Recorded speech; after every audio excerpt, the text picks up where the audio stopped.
dogs everywhere. Back from Mexico, in Denver, going to do a little filming. Got my big knife, actually one of them that we're going to have on the website.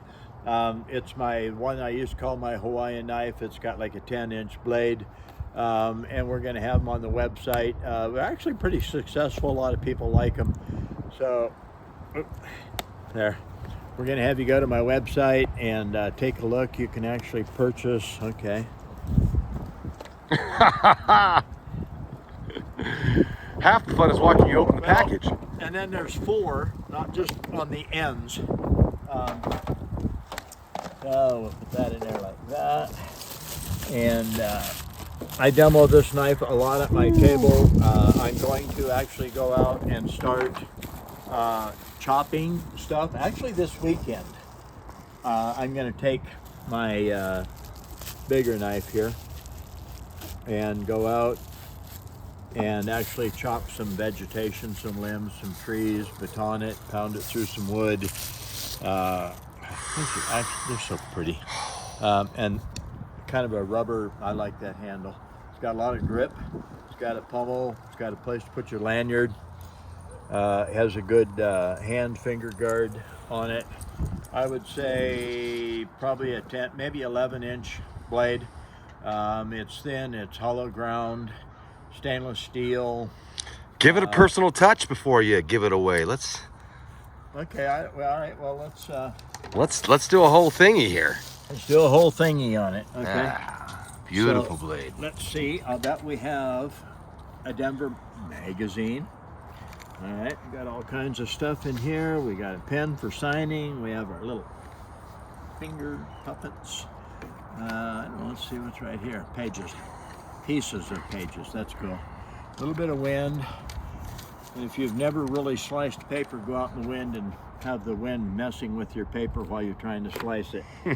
And I know if you've just spent 2 hours with 10,000 grit stones, doesn't make any difference. I never sharpen. And don't get people on my website that talk about sharp. Okay, well they say if you don't use a stone, you don't use a coarse, a medium, a fine, finer, until you're at 10,000 grit. You haven't raised the burr. You can't raise a burr. People tell me you can't raise a burr if you don't use whetstones. Absolute bullshit. I can raise a burr in seconds with my sharpener, and I'll show it to you with one of the knives. And by the way, I left my knife in Mexico. So now I got to go back to Mexico and get it. There's so many it's a good things reason. that so many people talk about with knives and sharpening that tell me they really actually don't know anything about sharpening, and they make comments, and okay, that's pretty good out there even. Factory fresh right there. Yeah, that's pretty good. And this is the knife that everyone's commenting about at your tables and stuff. And yeah, it's actually kind of hard to keep them. It's a pretty knife. It's well made. It's well balanced. It's thick enough to be pretty strong. It's easy to baton through wood and stuff. I would imagine that it's actually full tang. I'm sure it is, with rubber molded or slipped on for the handle, but I'm pretty sure that this and this is all one piece. Okay. Well, it's factory sharp. Let's make it Brad sharp. All right. So let's see here. Now go down here. Let's choose the Sharp and Spark Mini, and of course the Sharp and Spark Mini has that in the handle. Okay, and has a bottle opener, has a V-notch for shaping and sharpening, reprofiling, okay, and the open face, 90-degree corner there, 90-degree corner there. Make a comment. It is not a honing rod. You just get these weird things on the website. Well, that's nothing but a honing rod. Well, if I can make a knife out of a hacksaw blade with this and that, this is obviously not a honing rod, it's a 90-degree corner. So let's see what I want to do. Oh, did I just ding? No, it's just soot. I was going to say when I laid it down, I actually dinged the blade, but I did not. So I'm going to use my leg for a bench of support. I'm going to look at the bevel on the blade like that. I'm going to let the light come down on the full surface, okay, of the bevel on the knife. If you want to, you can gently feel like that and get the bevel. So when I start sliding a 90-degree corner, and I'll hold still, you can see the 90-degree corner there. When you start sliding that 90-degree corner, looks like that, along the cutting edge on the bevel, like that. So what I'm shooting for is I'm looking for that straight line and that straight line to become parallel. That means they match.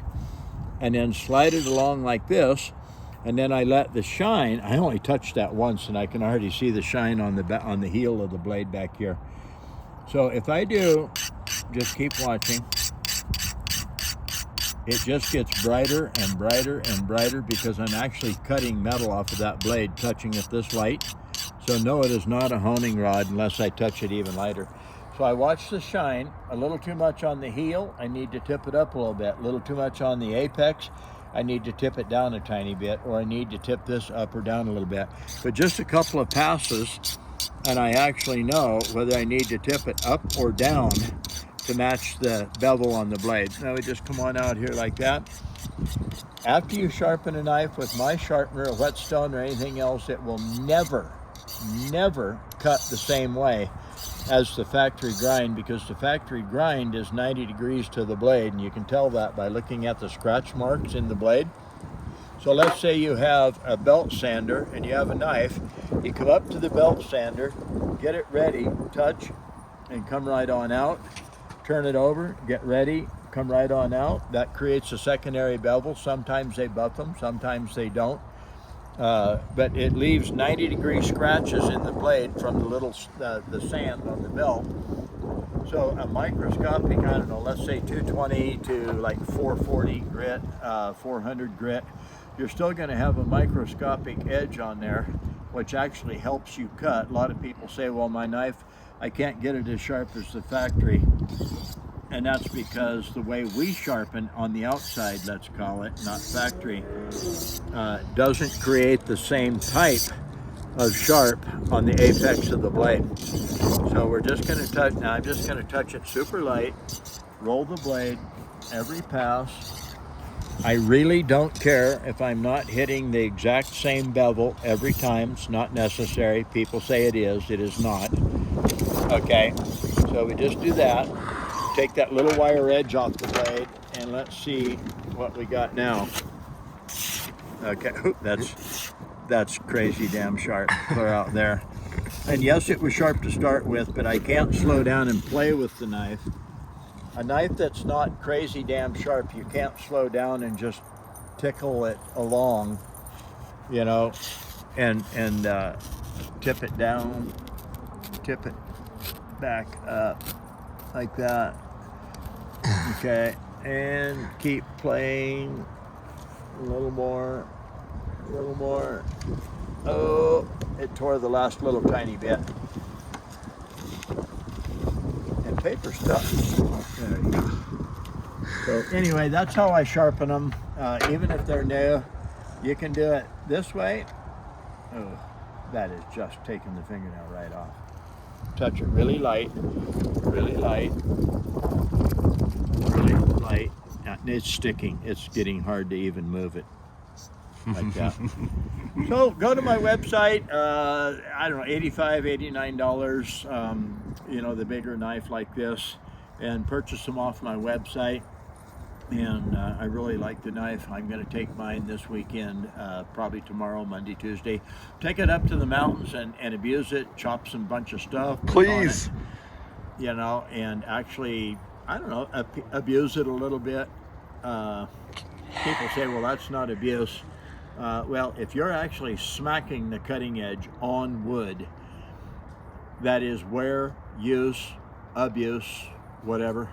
A knife is made more for cutting, not chopping. but I'm going to chop with it and see what the cutting edge will take. Sharpensbest.com, Brad Buckner, Sharpensbest.com, YouTube Sharpens Best. You're looking at YouTube Sharpens Best right now. All right, so we'll talk to you later. Go to the website, take a look, buy the knives off our website. We'll talk to you later.